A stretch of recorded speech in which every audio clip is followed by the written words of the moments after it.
Assalamualaikum warahmatullahi wabarakatuh. Alhamdulillahirrabbilalamin. Wa bihi nasta'in wa ala umuri dunya waddin wa ala alihi washabihi ajmain amma ba'du.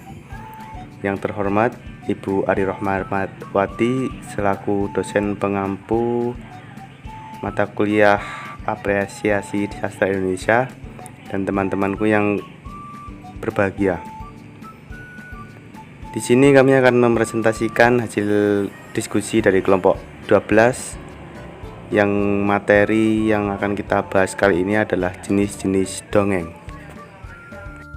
Sebelum memasuki materi, saya akan memperkenalkan anggota dari kelompok 12. Yang pertama ada Arif Kurnia Adi, yang kedua ada Nangsoni Saputra, yang ketiga Mariko Pantomi, dan yang keempat Teranda Mulyajati. Untuk jenis-jenis dongeng yang pertama yaitu legenda. Legenda sendiri bercerita tentang asal-usul terbentuknya suatu tempat, seperti asal-usul terjadinya Danau Toba atau Gunung Tangkuban Perahu. Biasanya, rakyat di daerah tersebut menganggap cerita legenda itu benar-benar terjadi. Sebagian juga berkeyakinan bahwa tempat kejadian yang dikisahkan dirasa sesuai, sehingga tempatnya dianggap suci dan sakral. Kemudian, cerita legenda itu akan diceritakan kembali turun-menurun hingga menjadi cerita yang sekarang ini kita ketahui. 2. Fabel. Fabel merupakan cerita tentang kehidupan binatang. Fabel menjadi jenis dongeng yang sangat digemari oleh anak-anak. Alasannya tidak lain karena menampilkan binatang sebagai tokoh utamanya. Tentunya membuat anak lebih tertarik dengan jalannya cerita fabel. Contohnya yaitu kancil, buaya, semut, dan belalang. 3. Parabel.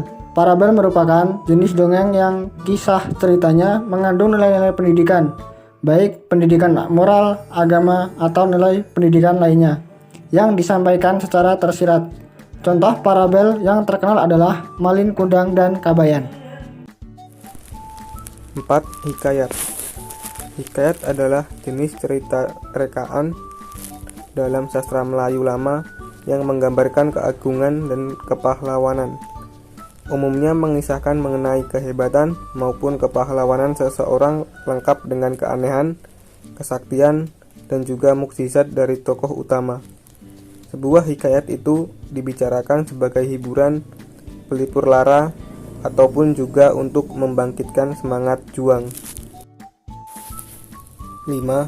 Mite atau mitos, yaitu merupakan jenis dongeng yang berhubungan dengan makhluk halus seperti jin, setan, atau dewa-dewi seperti dipercaya benar terjadi oleh yang menganutnya. Adapun mitos yang sangat terkenal hingga saat ini seperti Joko Tarub, Nyi Roro Kidul, dan masih banyak lainnya. Yang keenam, sage. Sage menjadi salah satu dari beberapa jenis dongeng yang tak kalah populer. Sage adalah cerita lama yang berhubungan dengan sejarah, yang menceritakan keberanian, kepahlawanan, kesaktian, dan keajaiban seseorang. Cerita sage diceritakan dari mulut ke mulut secara turun-menurun. Namun, biasanya cerita sage akan mendapatkan alur cerita yang bersifat khayal. Adapun contoh dari cerita sage seperti Tangkuban Perahu, Roro Jonggrang, dan lain sebagainya. Yang ketujuh, dongeng jenaka. Dongeng jenaka merupakan bagian cerita rakyat yang berunsur jenaka atau lucu, sehingga dapat membangkitkan tawa. Dongeng jenaka termasuk ke dalam salah satu jenis karya sastra yang berupa kisah fiktif atau khayalan yang lebih mengutamakan unsur komedi atau kelucuan. Biasanya, dongeng jenaka mengangkat kisah tokoh-tokoh cerdik seperti Abu Nawas atau tokoh yang tidak terlalu pintar, lucu, dan malas. Sekian dari kelompok kami, kurang lebihnya kami mohon maaf. Kami akhiri, wassalamualaikum warahmatullahi wabarakatuh.